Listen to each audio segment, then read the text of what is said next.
And Lagos State Governor Akinwumi Ambode has barred vehicle inspection officers, VIO, from Lagos roads. Of course, the reaction that I read earlier. Now, the governor announced the ban at the inauguration of pedestrian bridges, laybys and slip roads at Ojudu Burger bus stop. And correspondent Adedoja Salam Adedi has all the details. Burger bus stop, one of the major entry points to Lagos State.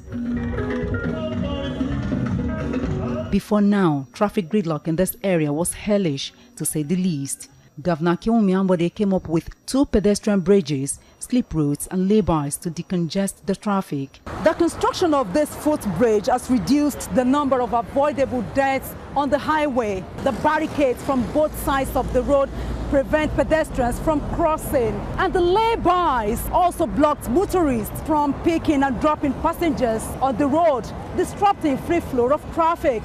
All of these measures brought sanity to Baja bus stop.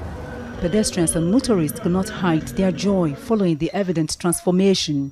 It's a transformation from 0 to 100.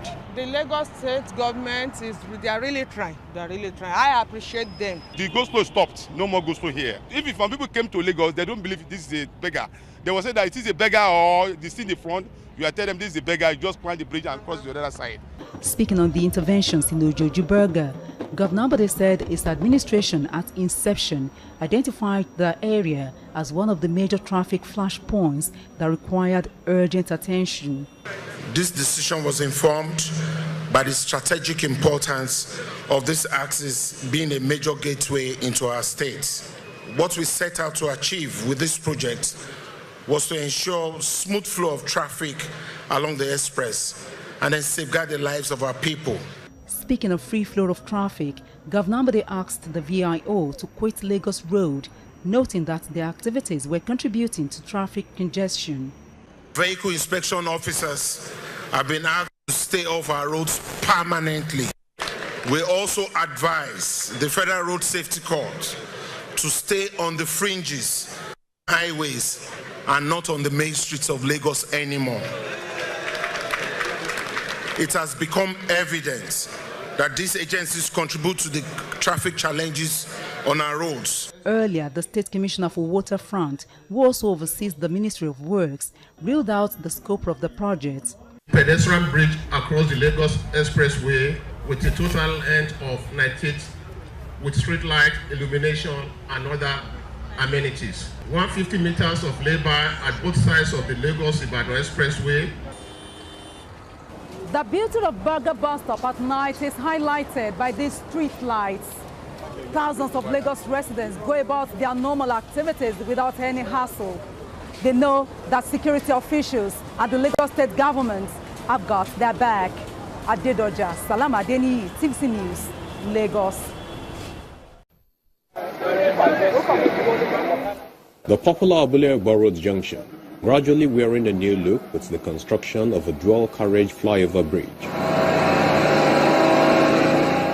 This road junction was home to a motor park, filling stations, commercial banks and eateries, but now it's more of construction activities.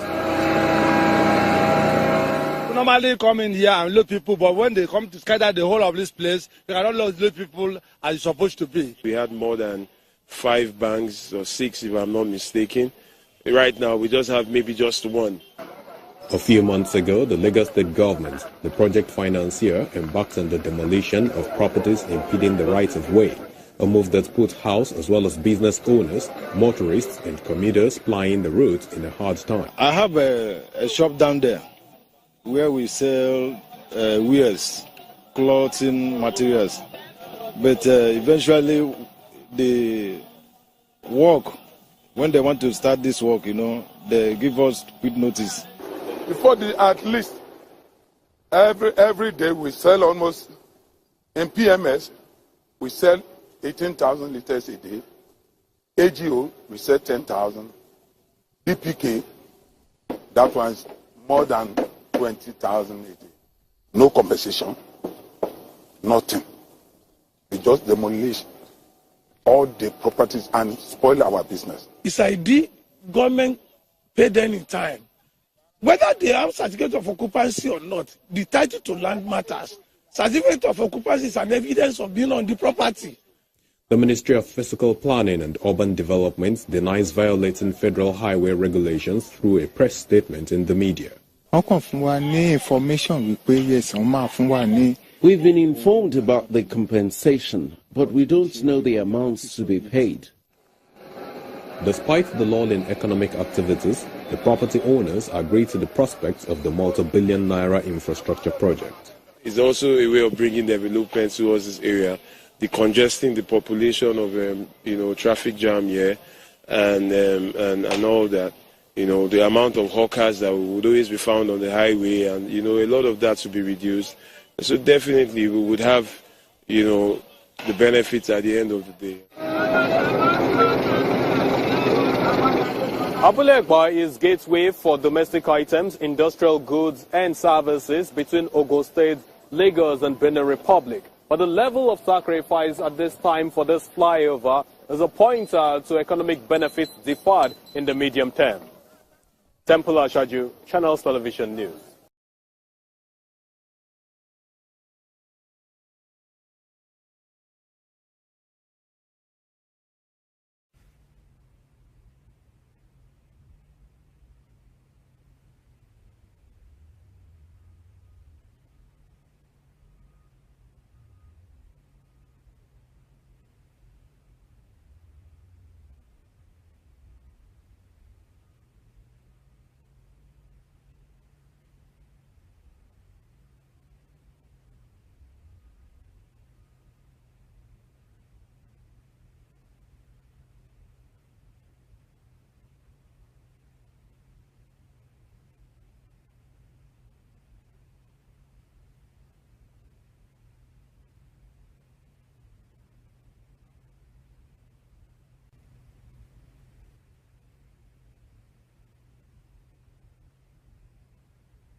Video ni keke picture. You ma quick ni record. Record. I had to go back.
Yo,